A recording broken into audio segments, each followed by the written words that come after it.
Olá, queridos e queridas! Nessa aula nós vamos tratar sobre advérbios de intensidade. Vamos então para a nossa página. Deixa eu ver se eu estou aqui enquadrada, centralizada. Estou. E essa aula vai ser rapidinho porque ela é muito facinho. Vamos lá.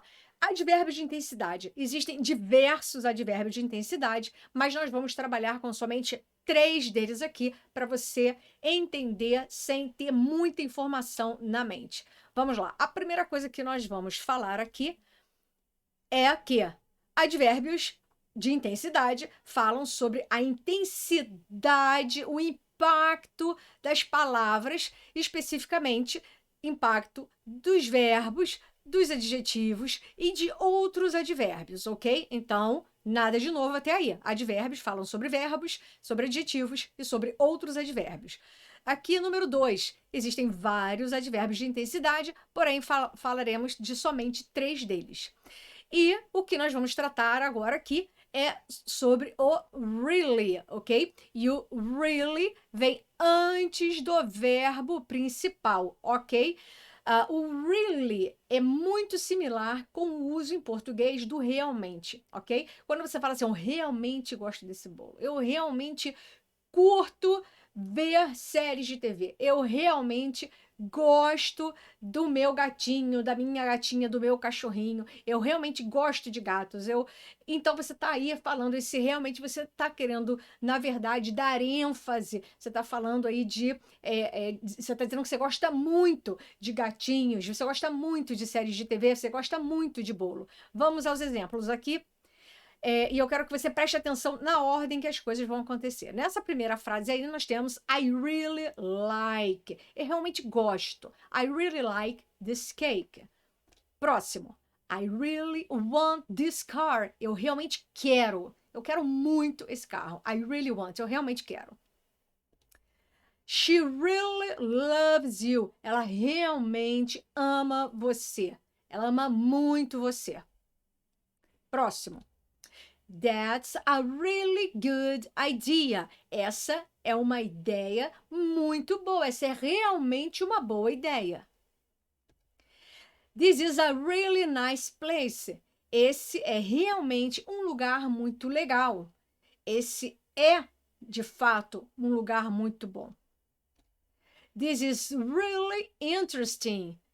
Isso é muito interessante, isso é realmente interessante. Então, perceba padrões, tá? Sempre a gente vai procurar padrão. O que nós vemos aqui nesses padrões? Nós temos o really e um verbo. Really e um verbo. Really e um verbo.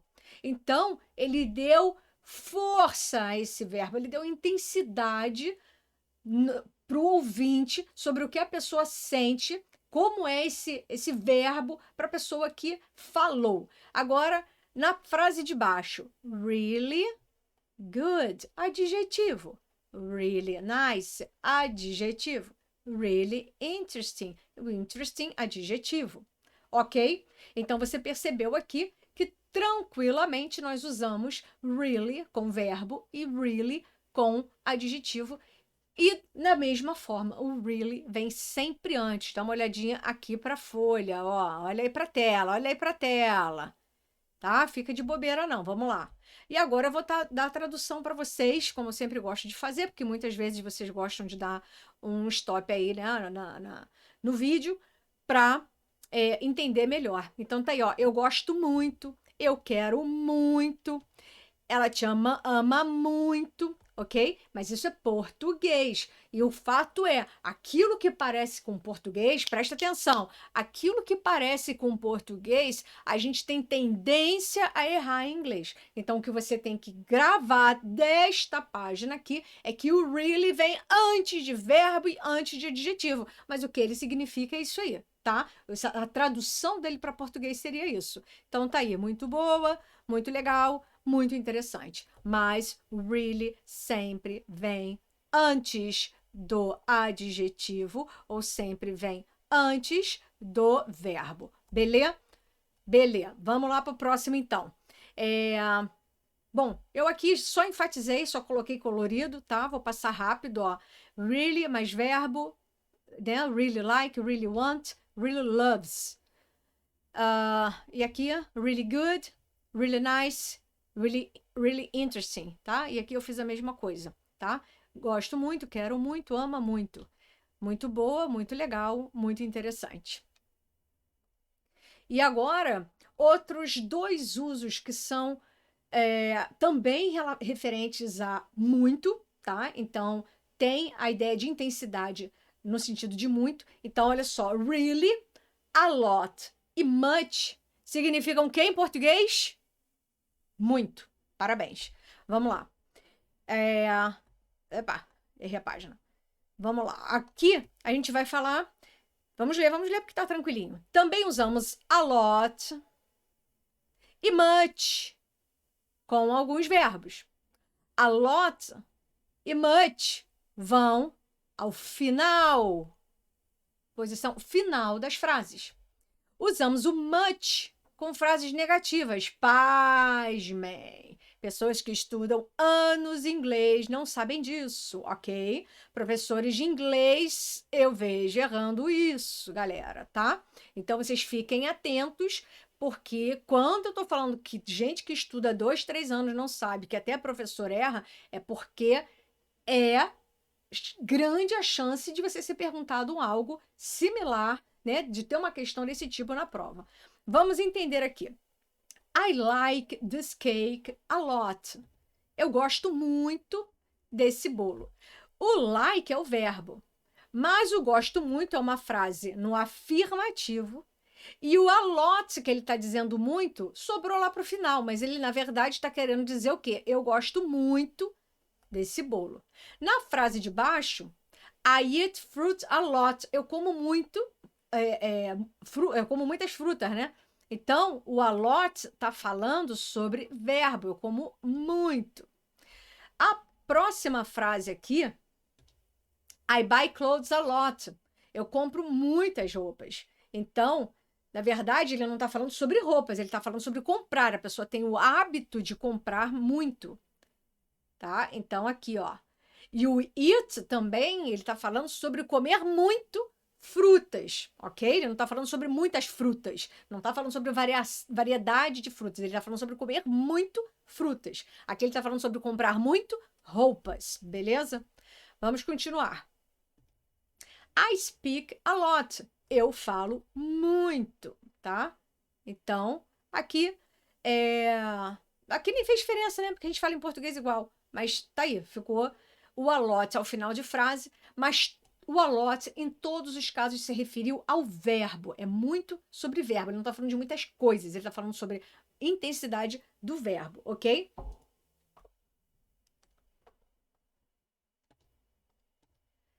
I don't like this cake much. Agora eu vou negar as frases e nós não estudamos ainda tempos verbais, negação de frases, mas você vai ver por padrão como é que funciona. Então, don't é negação no presente, ok? Negação de um verbo no presente. Então, I don't like, eu não gosto. Eu não gosto muito desse bolo.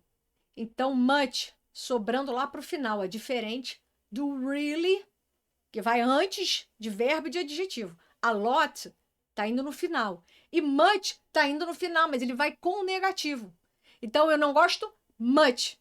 Os outros, I like a lot, I eat a lot, I buy a lot, I speak a lot. Tudo positivo. Agora eu tô no negativo. I don't like much. I don't eat fruit much. I don't eat much. I don't buy clothes much. I don't buy much. Então, ele tá, de novo, falando sobre o verbo. I don't speak much. Eu não falo muito. Beleza? Então, repare os padrões. Frases afirmativas. Frases afirmativas. Eles usam muito o a lot. Ah, quando que usa o a lot e o really? Isso é do momento, é da ocasião, tá? Não precisa se preocupar se deve usar ou não, mas pela posição na frase, você vai ver que o a lot não vai estar antes do verbo lá, o a lot está no final, ok? Então, aqui, frases que a gente vai dizer aqui, ó, positivas. E frases negativas. Frases negativas você nega com much lá no final. Então, você faz I don't like, seja o que for, I don't eat, seja o que for, I don't buy, seja o que for, I don't speak, seja o que for, e o much no final de todos eles. Tá bom? Vamos ver aqui a tradução. Eu gosto muito desse bolo positivo. Eu como muitas frutas, eu compro muitas roupas, eu falo muito. Eu não gosto muito desse bolo. Eu não como muitas frutas. Eu não compro muitas roupas e eu não falo muito. Mas é tudo aí dirigido ao verbo, ok? Então, em português, o muitas está aí aquilo que você já se acostumou no meio da frase. Mas em inglês, a lot no final, much no final para frases negativas e really antes de verbo, antes de adjetivos. E nossa aula chegou ao final e até a próxima. Foi um prazer inenarrável estar com você aqui novamente. Bye, bye.